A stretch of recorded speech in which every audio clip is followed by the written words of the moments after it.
काफी टाइम से ना ब्लेम गेम जो चल रहा था कि स्टबल बर्न होता है, फार्मर्स पे ब्लेम जा रहा था कि उससे पोल्यूशन होती है। पर मैं कहीं पढ़ रही थी, कुछ रिपोर्ट्स में था कि स्टबल बर्निंग तो शायद 75% कम हुई है।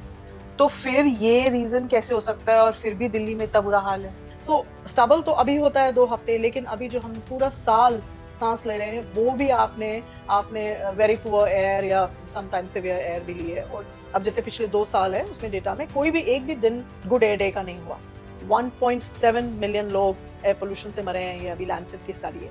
आपको मतलब हैरानगी होगी सुन के कि जो पूरे इंडिया के जो पोल्यूशन बोर्ड्स हैं उनमें मोस्टली में लोग ही नहीं है। तो आप इतनी बड़ी मुश्किल से जूझ रहे हैं और आपके पास लोग ही नहीं है काम करने के लिए। Government has to go on absolutely war footing कि पब्लिक ट्रांसपोर्ट बहुत बढ़िया होनी चाहिए, पर उससे पहले पब्लिक ट्रांसपोर्ट चलाने की जगह तो चाहिए। हाल ही में तो रिपोर्ट्स ही आई थी एंड मतलब वी वर आल्सो शॉक कि हाउ वो वाटर स्प्रिंकल जो हो रहे थे AQI सेंटर्स के बाहर just to so that AQI कम है। तो ये मतलब गवर्नमेंट खुद को पागल बना रही है, हमको बना रही है। हमको ही बना रही है। मैटर डॉक्टर्स ने भी बोला हुआ है कि किड्स जो अब आ रहे हैं they have 30% lung problems and breathing issues and जैसे जैसे वो ग्रो हो रहे हैं। इतनी कंप्लेंट्स हो रही हैं, इतनी कंप्लेंट्स दिखाई जा रही हैं जो सिटीजंस कर रहे हैं, और एक डेढ़ महीने तक उसका रिप्लाई नहीं आता।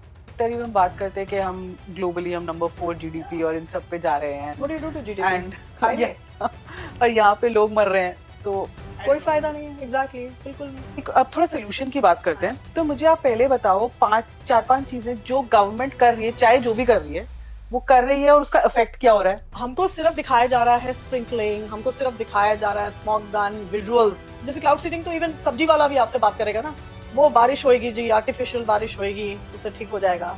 This is what I mean, these are the false narratives that are sown and they stay with the people.